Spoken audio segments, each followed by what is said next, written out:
এটা আসলে মানুষের হার, কারণ এখানে কোনো গরু ছাগলের হার আসবে না, কোনো কুকুর বিড়ালের হার আসবে না।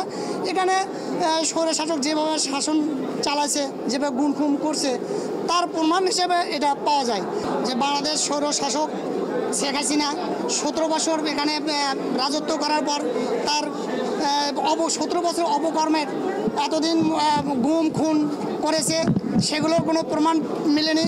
কিন্তু আজকে 32 নম্বর ভাঙ্গার পরে 32 নম্বর বাড়ি ভাঙ্গার পরে এখানে অনেক লোকেরাই আরও 2 দিন আগে বলছে এটা আয়নাঘর পাওয়া গেছে, অনেক কিছু পাইছে।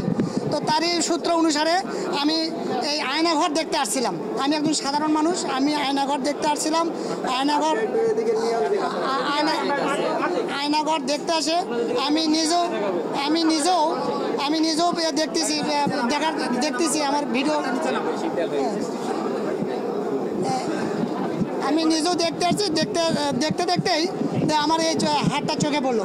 তা আসলে এই হাড় এখানে আমার মনে হয়, বা আপনার দর্শক যারা আছেন সবাই বিশ্বাস করতে পারেন যে এটা আসলে মানুষের হার, কারণ এখানে কোনো গরু ছাগলের হার আসবে না, কোনো কুকুর বিড়ালের হার আসবে না।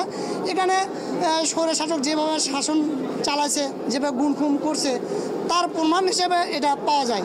এরপরেও আমি প্রশাসনের কাছে জোর দাবি করি, আপনারা আমার এই হার সংগ্রহ করে আপনারা এটা ফরেনসিকের মাধ্যমে আপনারা এটা করতে পারেন, প্রমাণ করতে পারেন। এটা হলো আন্ডারগ্রাউন্ডে 32 নম্বর বাড়ির আন্ডারগ্রাউন্ডে আমি দেখতে পাচ্ছি। সেখানে পাইছি যেখানে ফায়ার সার্ভিস পানি সেচ দিচ্ছে, পানি শুকোনোর পরে সেখানে এটা পাইছি। এবং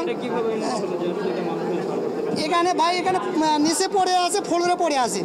আর যে ফ্লোরটা যে অবস্থায় দেখলাম, এটা আসলে একদম নোংরা। এখানে যদি গাড়ি পার্কিংয়ের জন্য যদি ফ্লোরটা তৈরি করে থাকে, কিন্তু সেখানে বিভিন্ন রডগুলো এমনভাবে সাজানো আছে যে রডগুলো দিয়ে মনে হয় যে কিছু বাধা যাবে, গাড়ি রাখার এখানে কোনো অপশন নাই।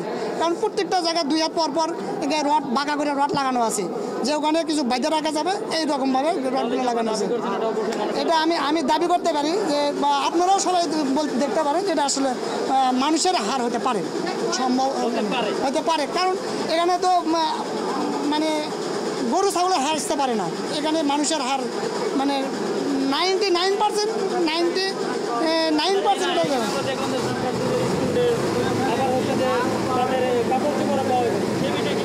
কাপড় চোপড় বিষয় যেগুলো পাওয়া গেছে, এগুলো আসলে আমি এটা দেখিনি। যেহেতু কাপড় চোপড় পাওয়া গেছে, এর সাথে আপনার হার পাওয়া গেছে, এর থেকে আর কোনো সন্দেহ করতে নেই যে এখানে অপকর্ম করছে। এটা 100% অপকর্মের চিহ্ন এটা।